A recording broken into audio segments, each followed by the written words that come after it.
Hello civil engineers, uploading the fifth video in the playlist Solutions to American Code Civil Engineering Quiz Series for September 2020 on my YouTube channel MHE Engineering. This video covers quiz from 25th to 30th September. So starting with the solutions. So on day 25th, Friday 25th September 2020, the question was, as per American Structural Welding Code, steel AWS D1.1 for fillet welds between parts with the surfaces meeting at an angle less than 80 degrees or greater than 100 degrees, the design drawings shall specify the effective throat, true or false. And the correct alternative is A, true, and reference for that I have attached on the next page.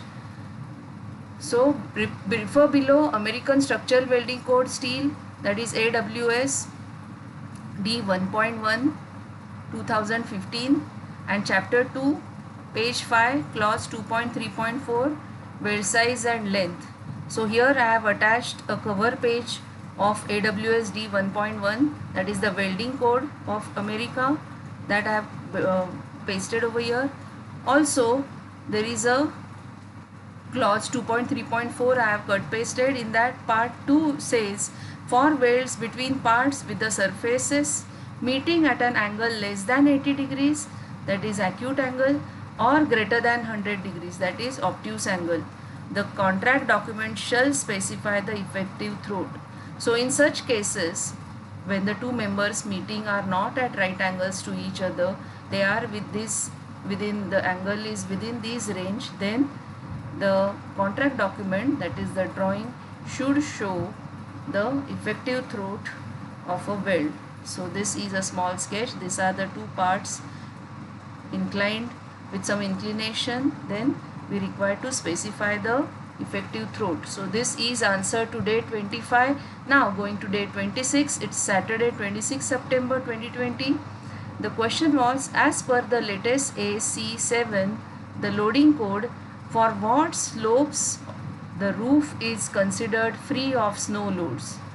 So ASC 7 is American Society for Civil Engineers. Code number 7 is a loading code, and the answer is B, 70 degrees. And reference for that I have attached on the next page.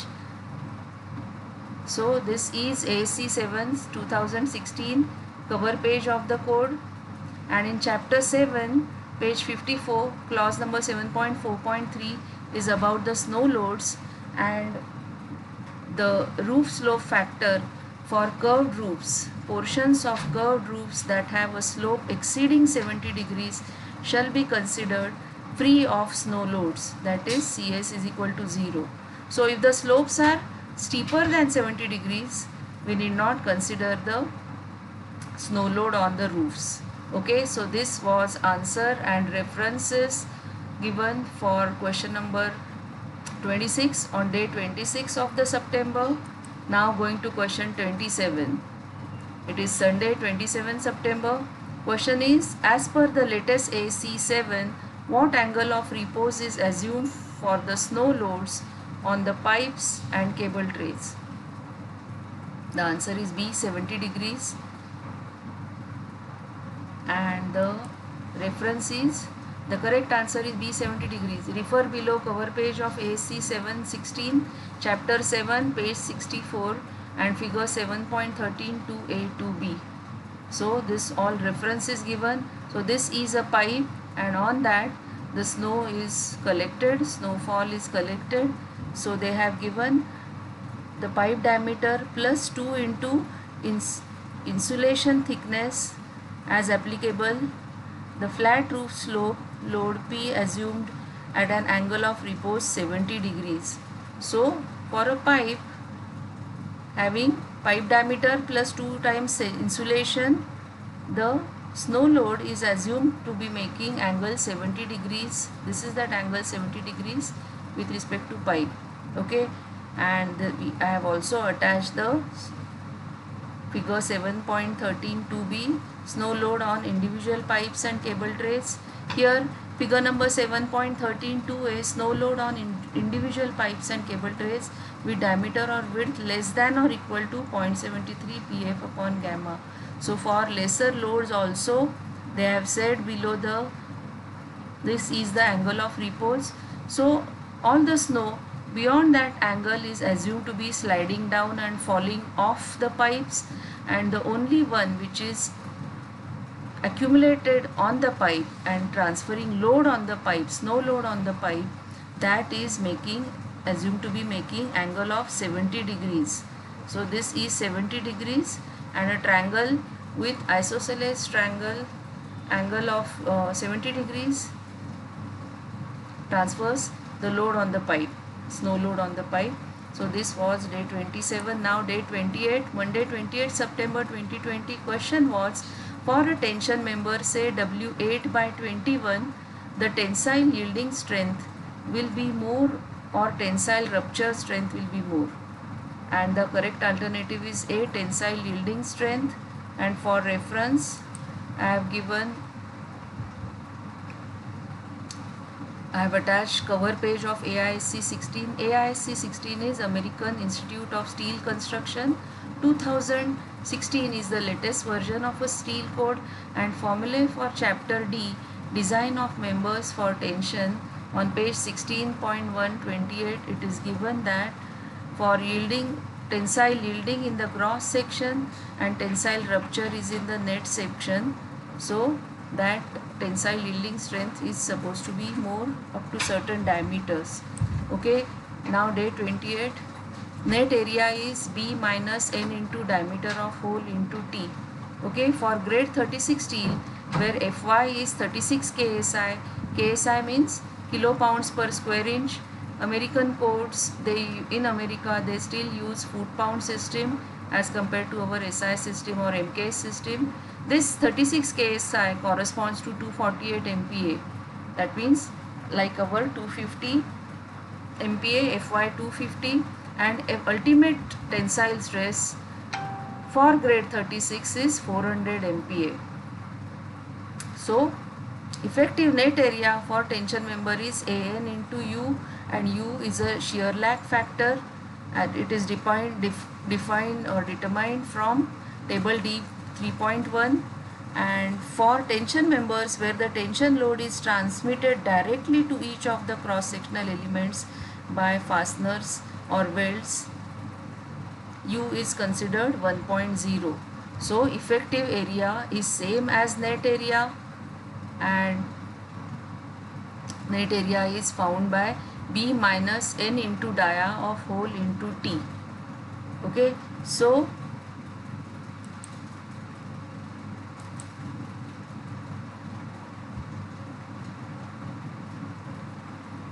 and the tensile stress in rupture will be Fu into Ae, where Fu is ultimate tensile strength and Ae is as per this formula. Ae is same as An. So the rupture strength gets reduced by the number of hole diameters. So that is why tensile strength in yielding is more than the rupture strength. So that is the answer for day 28. Now I am going to day 29, Tuesday 29 September 2020. What is the maximum limiting value of the effective slenderness ratio, LC upon R, for the structural steel members designed for compression per ANSI AISC 360-16, where LC is the effective length of a member and R is the radius of gyration. So what is the maximum slenderness ratio? This is the question, and the answer is B200. And the explanation for that or reference for that, it is as per the earlier solution AISC. Cover page of AISC is there in the earlier solution. This is the AISC, American Institute for Steel Construction. This is a steel code of America, and In AIC 16, formulae for chapter E, design of members for compression, page 16.1-35, section E2, I have attached that over here, and it says that flexural buckling of members without slender elements, effective length LC and slenderness ratio LC upon R shall be determined in accordance with chapter C of appendix 7, and in the user note they have written that for members designed on the basis of compression, the effective slenderness ratio LC upon R preferably should not exceed 200. It should not exceed 200, hence the correct answer is B, option B, 200. So this completes the day 29 references. Many participants in the quiz requested for the solutions, that is why I have made this solution video. Now last day question, Wednesday 30th September 2020. What is the minimum recommended J dimension in inches for the standard 180 degrees hook per chord? ACI 315. ACI 315 is details and detailing of concrete reinforcement to meet the ACI 318 requirements for the imperial bar size number 9. Okay, refer to the sketch below. So this is standard 180 degrees hook. This is a reinforcement bar and it is turned by 180 degrees. Full U-turn is there, and for that ACI 315 is the detailing code for finding the bar lengths. And for 9-inch bar, if this diameter is 9 inch, what is the J value? That is asked. This is the J value, and the correct answer is option D, 11-3/4 inches. So 11 inches per 3/4. That is the correct answer, and reference for that I have attached cover page of ACI 315, details and detailing of concrete reinforcement. This is ACI 315, details and detailing of concrete reinforcement, and in that table 1, page 315, 43, manual of concrete practice, hooks and bends. Clause 2.4, hooks and bends are specified standardized fabrication procedure and to limit the concrete stresses.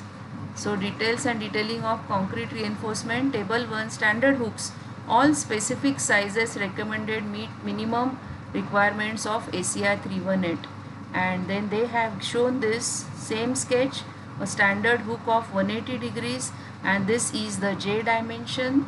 And for after that there is a table 1 in that same code, ACI 315, page number 43, for 180 degrees bend,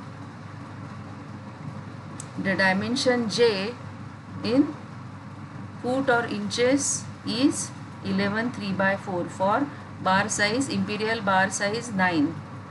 The bar size 9 is not 9 mm. In American codes, those who are using American codes, the imperial bar sizes are there. So bar number 3 is very near to our 10 mm dia bar. So bar number 9 is near to our 29 mm or 30 mm dia bar, and this J dimension in inches is 11-3/4 inch or 300 mm. So this is the proof or reference for the correct option chosen. So lot of people had participated in the quiz, and I had answered, and I had declared prizes in October only. Somehow this, because of the workload, the last solution video took long time to upload, but hope those who wanted the solutions and those who wanted the references for the solutions, I have attached them all over here. They can get these codes from American Code Institute. They can take it from there and they will be able to find these answers in those codes. So thank you for being with me. Thank you till the end of the video, and thank you for attempting the quiz, answering the quiz, and also for requesting for video. All the best and bye bye.